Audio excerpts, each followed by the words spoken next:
तुम्हारे पास दो विकल्प हैं, यहाँ रहकर झोंबी बन जाओ या अपना यह कबाड़ उठाओ और मेरे साथ चलो। मैं आपके साथ चलूंगा। जैसे ही हम हॉस्टल से बाहर निकले, खिड़की के बाहर से भारी तोपों के गरजने की आवाज आई। वह बादल की गड़गड़ाहट नहीं थी, बल्कि सेना के रॉकेट लॉन्चर थे। क्षितिज पर काले रंग की एक विशाल लहर उमड़ रही थी। वह करोड़ों ज़ॉम्बीज़ का लाशों का घोंसला हाईवे था, जिसे तोपों के गोले हमारी यूनिवर्सिटी की ओर खदेड़ रहे थे। असली नर्क अब शुरू होने वाला था। बैंगनी कोहरे के आने के 4.5 घंटे बाद जियांगचेंग यूनिवर्सिटी को पूरी तरह सील कर दिया गया था। सेना झुलसी हुई जमीन स्कॉच्ड अर्थ की रणनीति अपना रही थी। एक क्लाउड बर्स्ट बम फ्यूल एयर बॉम्ब 2 किलोमीटर दूर फटा। आग के गोले ने पूरी सड़क को निगल लिया। शॉक वेव ने इमारतों के कांच तोड़ दिए। ज़ॉम्बी झुंड अब सहज रूप से कम तापमान और उन इलाकों की ओर बढ़ने लगा जहां जीवित लोग ज्यादा थे, यानी हमारी यूनिवर्सिटी। मैं और चिन्मो क्लॉक टावर की छत पर खड़े थे। तेज हवा हमारे कपड़ों को उड़ा रही थी। बॉस, सामने आग का दरिया है और ज़ॉम्बी यहाँ भाग रहे हैं। कम से कम 1 लाख होंगे, चिन्मो चिल्लाया। पूरे पूर्वी जिले के ज़ॉम्बी यहाँ उमड़ रहे थे। मेरी नजरों में उन लाशों के समुद्र के बीच 1 दर्जन द्वितीय श्रेणी टायरानोसोरस ज़ॉम्बी और ट्रक जितने बड़े तृतीय श्रेणी जायंट रॉक लॉर्ड्स छिपे थे। सेना उन्हें आग के जरिए एक संकरे इलाके में फंसाकर खत्म करना चाहती थी,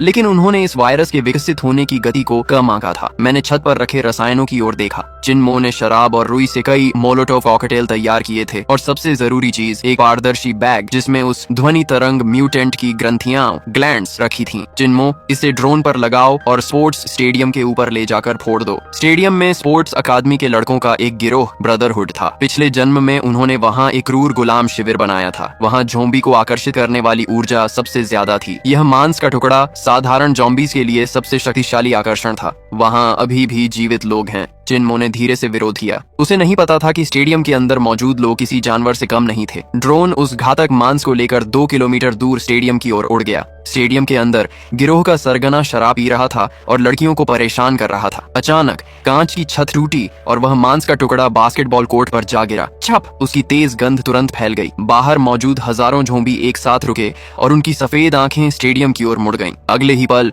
एक काली सुनामी स्टेडियम की ओर दौड़ पड़ी। हजारों टन के दबाव में लोहे के दरवाजे ढह गए। 2 किलोमीटर दूर से भी उनकी चीखें साफ सुनाई दे रही थीं। अब रास्ता साफ था। मेरी नजर एक अकेले खड़े शिकार पर पड़ी। तृतीय श्रेणी giant stone lord, 3rd year giant stone lord, 5 metre ऊंचा, हड्डियों के कवच से ढका हुआ, एक बिजली का खंभा हाथ में लिए वह खाली मैदान में खड़ा था। तुम यहीं रुको, मैंने चिन्मो से कहा। बॉस, ये 30वीं मंजिल है, चिन्मो चिल्लाया। हवा के झोंके के बीच मैं नीचे कूद गया। 20वीं मंजिल पर पहुंचते ही मेरी पीठ से निकली हड्डियों ने दीवार को पकड़कर गति कम की और 10वीं मंजिल पर फिर से वही किया। धमाका! मैं सीधे स्टोन लॉर्ड के सामने उतरा। कंक्रीट की जमीन पर दरारें पड़ गईं। उसने मुझे एक तुच्छ चींटी की तरह देखा, लेकिन उसे मेरे भीतर से एक राजा का एहसास हुआ। उसने बिजली का खंभा घुमाया। मैंने कोई बचाव नहीं किया। मेरा शरीर अचानक फूलने लगा। मेरा हड्डियों वाला कवच 100% सक्रिय हो गया। मैं एक काले राक्षस ब्लैक डीमन में बदल गया। आओ! मैंने अपनी भुजाओं को ऊपर की ओर क्रॉस किया और उस भारी खंभे को रोक लिया। शॉक वेव चारों ओर फैली, घास उड़ गई और पास खड़ी कारें पलट गईं। मेरे पैर जमीन में धंस गए, लेकिन मैं टस से मस नहीं हुआ। तुम्हारी ताकत अच्छी है, लेकिन अब यह मेरी है। मेरी पीठ की हड्डियों वाली पूंछ स्कॉर्पियोनिक टेल बिजली के खंभे के चारों ओर घूमते हुए सीधे उसकी आंख में जा घुसी। अगर मैं पुनर्जन्म लेकर आया हूँ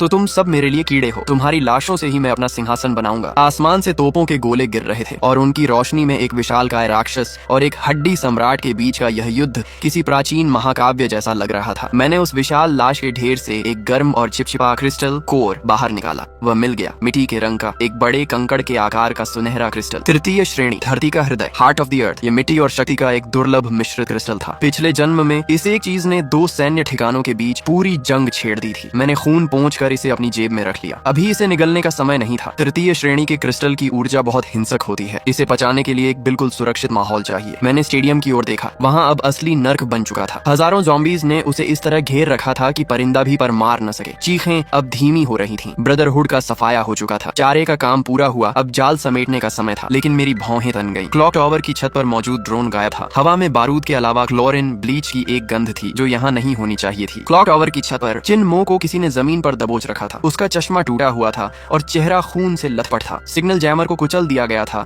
और उसके पुर्जे बिखरे पड़े थे। आसपास 7-8 लड़के खड़े थे जो पूरी तरह हथियारों से लैस थे। उन्होंने यूनिवर्सिटी के सुरक्षा विभाग से छीने गए दंगारोधी एंटी रायट गियर, ढाल और बिजली की छड़ें ले रखी थीं। उनके पास 2 बाइनीटू टाइप पिस्तौल भी थीं। उनका नेता एक सलीके से बाल संवारे हुए और सोने का चश्मा पहने लड़का था जो रुमाल से अपने जूतों पर लगा खून पोंछ रहा था। वह गुचेंग था, छात्र संघ स्टूडेंट यूनियन का अध्यक्ष, तथाकथित संभ्रांत वर्ग का प्रतिनिधि। जाएगी। शैतान! चिन्मो ने खून थूकते हुए कहा। गुचेंग हंसा।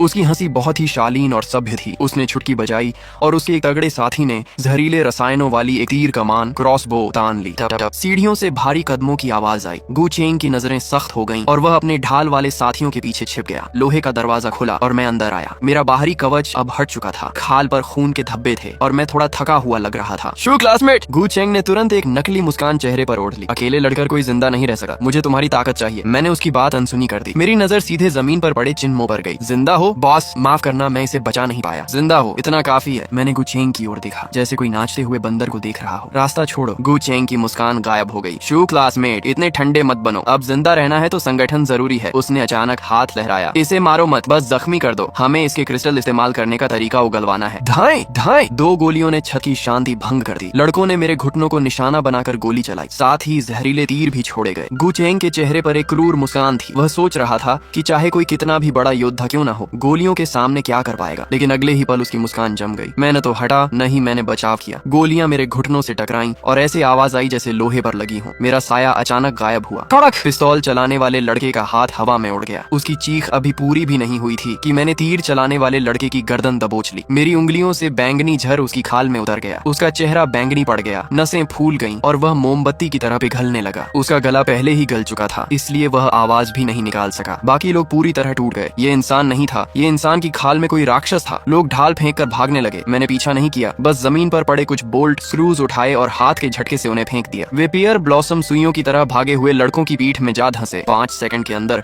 छत पर सिर्फ गुचेंग खड़ा था। उसकी टांगें कांप रही थीं और उसकी पैंट गीली हो गई थी। मुझे मत मारो, मेरे पिता वीसी हैं। मेरे पास पैसा है, विला है। पैसा? इस युग में ये कागज का टुकड़ा भी नहीं है।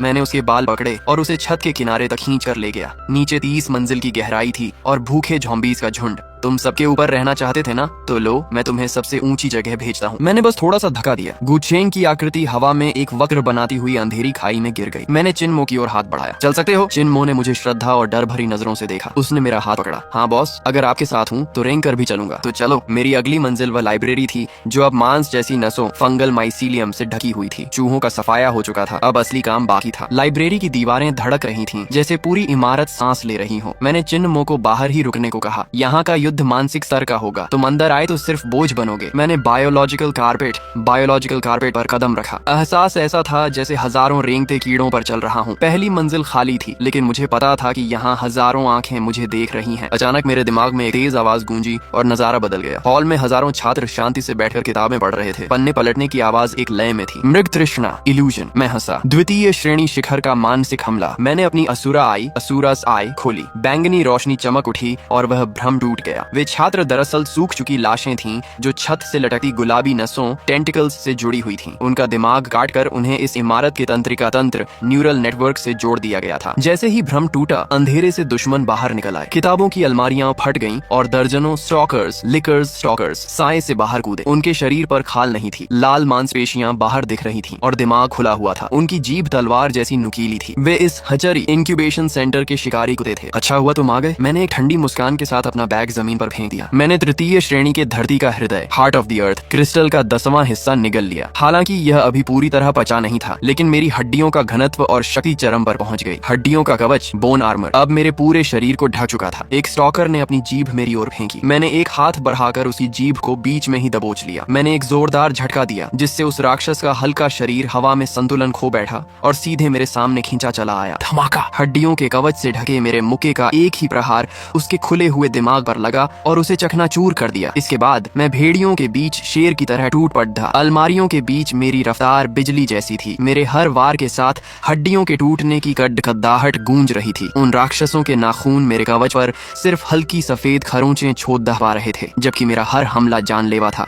चीरना, कुचलना और तोड़ दहना। 5 मिनट बाद सन्नाटा छा गया। पूरा हॉल उनकी लाशों और हरे खून से भर चुका था। मैं खून के उस समंदर को पार करते हुए बेसमेंट की सीढ़ियों की ओर बढ़ा, जहाँ जैविक विकिरण, बायोलॉजी बायोलॉजिकल रेडिएशन इतना घना था कि वह पत्थर जैसा ठोस महसूस हो रहा था। आ जाओ मेरे बच्चे, मेरे पास आ जाओ। एक ठंडी और चिपचिपी आवाज सीधे मेरे दिमाग में गूंजी। ये कानों से नहीं बल्कि सीधे मेरी श्रवण तंत्रिका, ऑडिटरी नर्व के कंपन से आ रही थी। मुझे खाना चाहती हो? डर है कि तुम्हारे दांत टूट ना जाए, मैंने सीढ़ियां उतरते हुए कहा। नीचे रोशनी पूरी तरह गायब थी, बस दीवारों पर लगी फंगस से हल्की नीली चमक आ रही थी। अनगिनत मांसल खंभे छत को सहारा दे रहे थे और केंद्र में 10 मीटर से ज्यादा व्यास का एक विशाल मांस का गोला धड़क रहा था। पारदर्शी झिल्ली के पीछे मैं उस राक्षस को देख पा रहा था। उसका ऊपरी शरीर एक मानव स्त्री जैसा था, लेकिन निचला हिस्सा एक विशाल कीड़े जैसा। अर्ध तृतीय श्रेणी, brain worm mother, brain worm mother. उसके सिर के पीछे से अनगिनत नसें, टेंटिकल्स निकलकर पूरी लाइब्रेरी की दीवारों से जुड़ी थी। मानसिक हमला, जैसे ही वह चिल्लाई, हवा में एक पारदर्शी लहर उठी और किसी भाले की तरह सीधे मेरे दिमाग पर वार किया। यह हमला भौतिक नहीं था, ये सीधे आत्मा पर असर करता था। अगर कोई साधारण इंसान होता तो उसका अस्तित्व पल भर में मिट जाता। मैं दर्द से कराह उठा और मेरी नाक से काले खून की 2 धारें बह निकली। मेरा शरीर लद्दखदाया और मैं एक घुटने के बल बैठ गया। बहुत दर्द हो रहा है, मैंने सिर उठाया, लेकिन नकाब के पीछे मेरी आवाज में पागलपन भरी हंसी थी। अफसोस, मेरी रूह तो उस 10 साल के नर्क में पहले ही सड़ी डडी एच चुकी है। तुम्हारी ये सुइयां तो मुझे गुदगुदी भी नहीं कर पा रही हैं। पिछले जन्म के 10 सालों में मैंने हर दिन जो असहनीय दर्द